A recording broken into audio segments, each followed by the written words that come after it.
Hello everyone, I'm Majora, and today we are going to be talking about a topic that I've never really been shy to talk about on my channel, and that's the possibility of a playable Zelda. Princess Zelda was the third most important character in Breath of the Wild, with Link being the second most important character, and the Rain being the most important, obviously. All jokes aside, some people have even come to say that Breath of the Wild is about the young princess. Well, I see where the statement comes from, I have to disagree. Breath of the Wild is about a man who came from greatness, who reawoke as a barbarian. After hearing stories and legends about his past, he learns of his destiny to defeat Calamity Ganon. As he regains more of his memories, he becomes more sophisticated, more like his old self. He also grows each time he helps someone along his journey. You see, everyone will see Link differently at the end of their first playthrough, and that's based on the way you choose to play the game. Zelda, however, is different.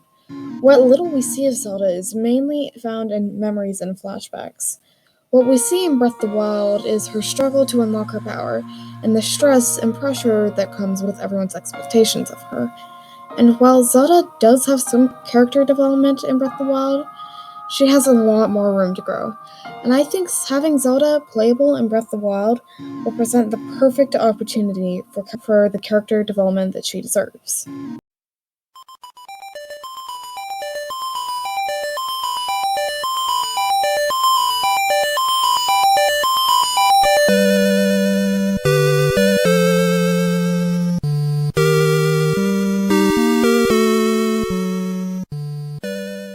Zelda is a strong character, but not one without her flaws. And I would say her greatest flaw is how much she depends on others. You see, Zelda's whole life has been trying to awaken her sealing power. The late Queen of Hyrule died while Zelda was at an early age, meaning that Zelda was left without a teacher. Her father insisted that if she just stuck with her training, that her sealing power would have to awaken. I've talked about this before on my channel, but I believe the main reason that Zelda's powers didn't awaken was because she wasn't doing her training correctly.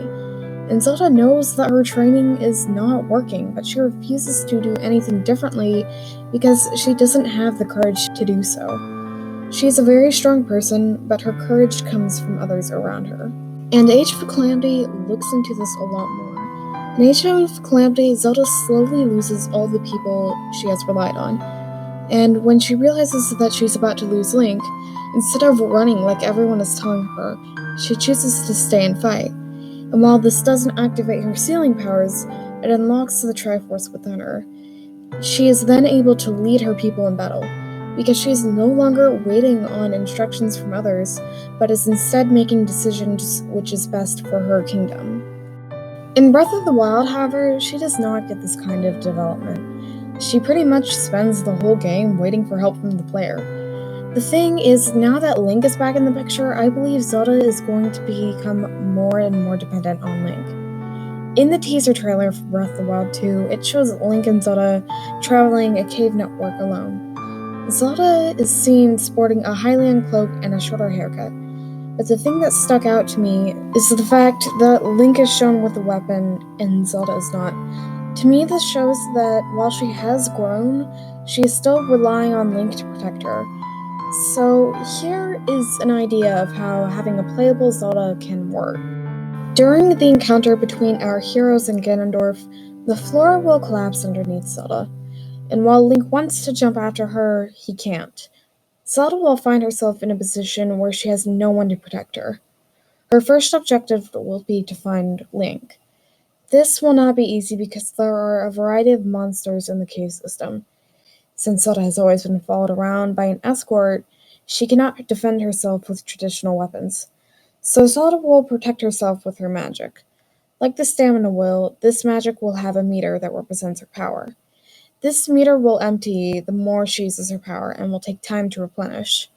Over the course of her journey, Zelda will become more dependent, and she realizes while she wants Link to be able to protect her, her first priority is to protect and lead her people. Now, do I want Zelda to be playable for the whole game? No, not in the place of Link.